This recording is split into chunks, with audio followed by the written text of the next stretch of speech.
Assalamualaikum warahmatullahi wabarakatuh. Waalaikumsalam. Nama saya Khairunisa SPDI. Saya adalah calon guru penggerak angkatan 8. Pada kesempatan kali ini, saya akan melakukan proses coaching bersama rekan saya yang bernama Ibu Aidi Fitri, CCP Angkatan 8 dari Aceh Tamiang. Siap Bu Aidi, are you ready? I'm ready. Go.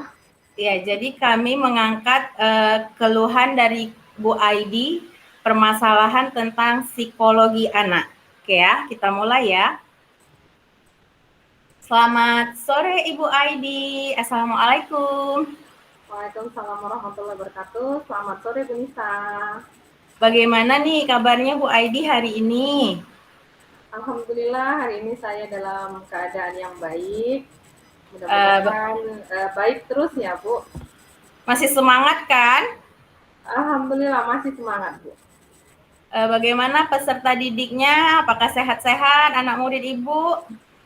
Mereka alhamdulillah sehat-sehat Bu, walaupun keadaan di sini juga tidak terlalu baik ya, karena kami masih ada sedikit gangguan dengan cuaca, banyak banjir di sini Bu. Wah, itu faktor alam ya Bu Aidi, tidak bisa atas kuasa Ya, kita. betul. Kalau misalnya di kelas Ibu Aidi ada permasalahan, mungkin bisa bincang-bincang, sharing-sharing dengan saya. Ada Iya, ini keluhan. masalah ini saya ketemu dengan masalah pemahaman psikologi siswa yang berbeda-beda Bu, karena kan siswa saya kan kelas 7 nih, saya kebetulan wali kelas 7. Jadi mereka ini kan baru naik ya dari SD ke SMP, jadi ada perubahan psikolog yang cukup luar biasa saya pikir ya pancarobanya. Seperti Oke, itu baik Bu. Ibu. Di antara proses pembelajaran yang Ibu Aidi sudah jalani, bagaimana bagian yang mana yang menurut Ibu itu paling perlu Ibu Aidi tingkatkan atau Ibu Aidi kembangkan? Saya ingin mengembangkan pemahaman diri, pengetahuan pribadi saya mengenai pemahaman psikologi siswa yang berbeda-beda, Bu. Oh, berarti Ibu ingin mengangkat dari segi psikologi anak murid Ibu ya, Bu ya? Iya, Eh, Bu. yang Ibu lihat selama ini, psikologis anak murid Ibu itu semuanya sama atau ada perbedaan mungkin yang melatar belakangi psikologi mereka?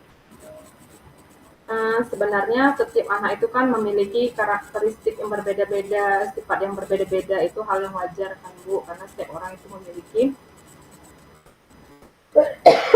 maaf ya, Bu. Iya, nggak apa-apa Ibu.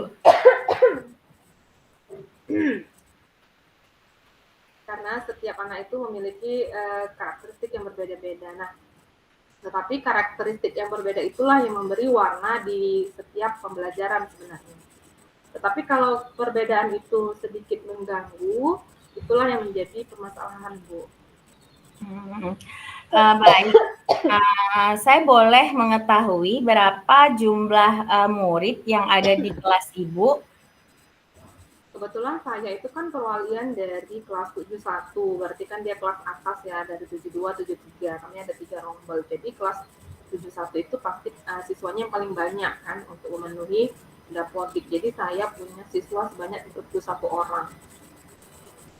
Oh, jadi dari mereka itu semua, Ibu ini ingin mengembangkan bagaimana Ibu bisa memenuhi kebutuhan pemahaman psikologinya yang tentunya berbeda-beda ya Ibu ya.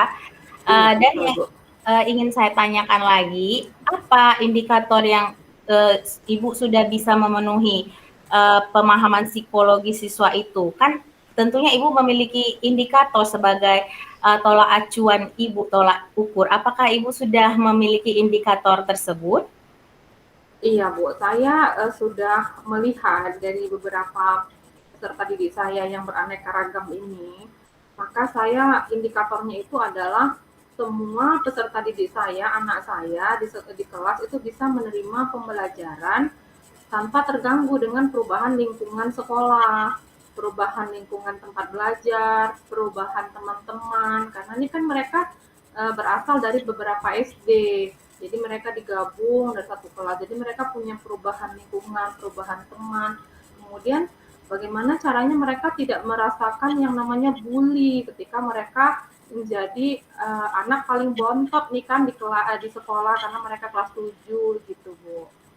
Baik Ibu, berarti Ibu indikatornya itu walaupun mereka latar belakangnya datang dari SD yang berbeda-beda, ini sekarang sudah ke satu SMP, tapi Ibu punya harapan indikatornya tidak ada yang membeda-bedakan sehingga tidak ada terjadinya proses bully ya, seperti itu ya Ibu ya? Iya benar Bu. Nah, tapi apakah itu semua sesuai dengan harapan Ibu? Mungkin Ibu bisa melihat apakah ada tidak terjadinya pelanggaran psikologi itu? Apakah mungkin ada siswa-siswa yang merasakan, sepertinya aku dibully nih, ada nggak Ibu melihatnya?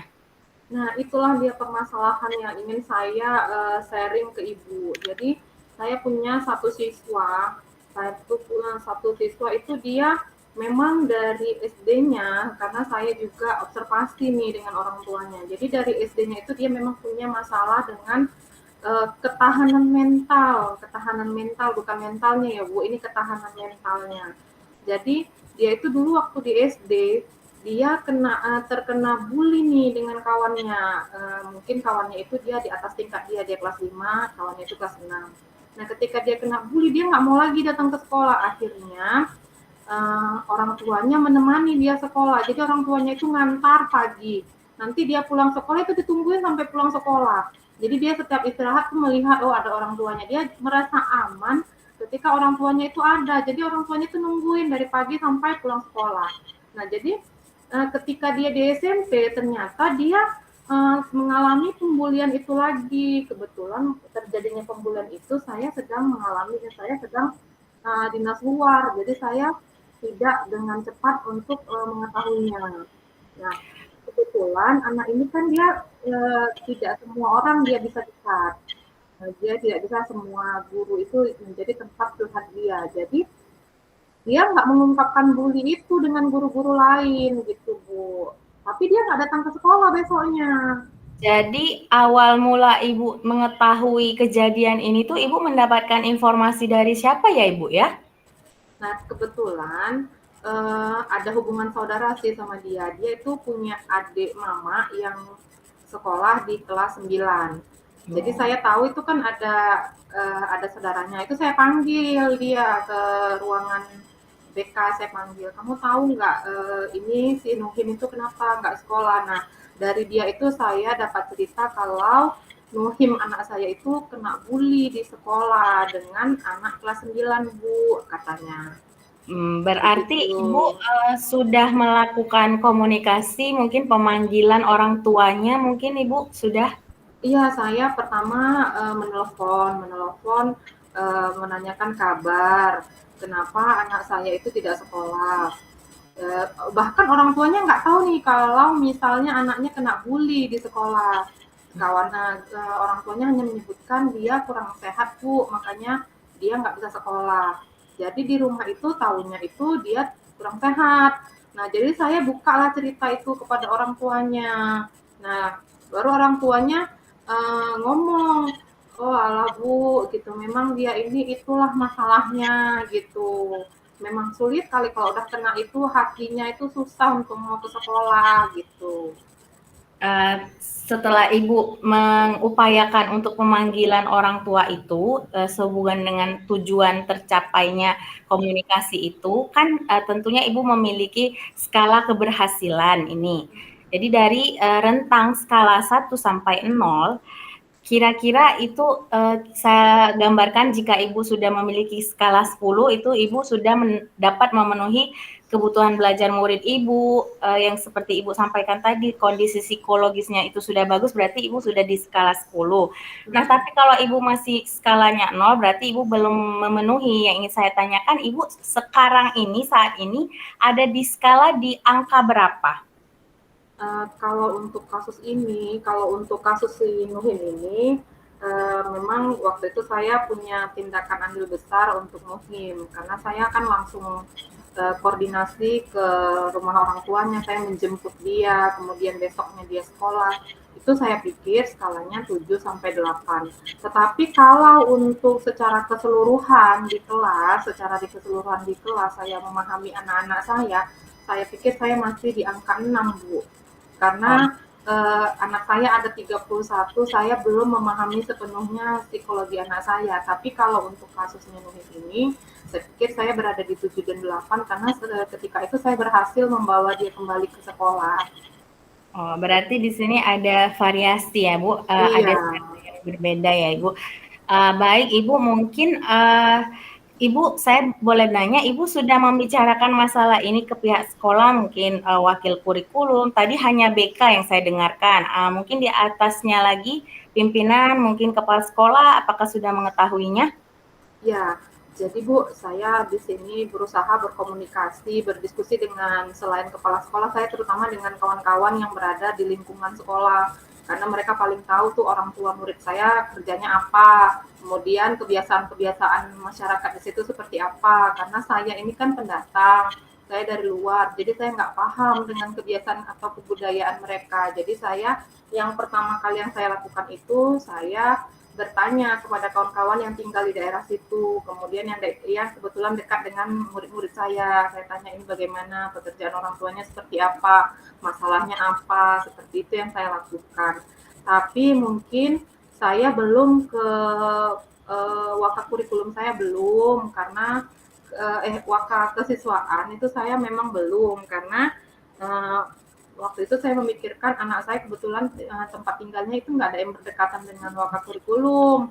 Jadi saya nggak melakukan itu. Berikut dengan kepala sekolah saya. Kebetulan kepala sekolah saya itu kan tinggalnya di luar dari daerah sekolah. Jadi itu memang belum saya lakukan, Bu.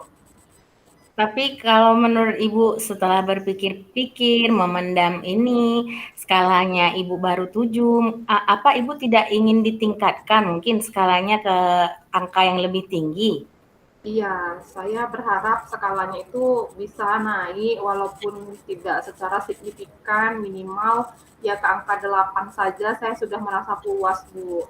Dengan mungkin Bagaimana Eee, uh, apakah Ibu memiliki bagaimana ya caranya, upayanya nih, supaya yang tadinya skala indikator saya 7 mungkin naik ke 8.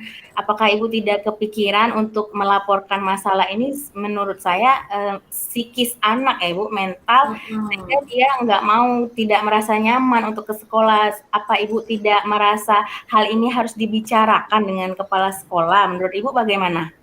ya, saya pikir saya harus membicarakannya dengan kepala sekolah dan kesiswaan untuk membahas masalah ini, Bu. Karena mungkin kepala sekolah dengan pemahaman pengalaman yang di luar saya atau lebih dahulu daripada saya bisa memberikan pengalaman cerita atau mungkin bisa membantu saya menghadirkan psikologi atau bagaimana untuk memprogram pemahaman saya tentang psikologi anak gitu Bu.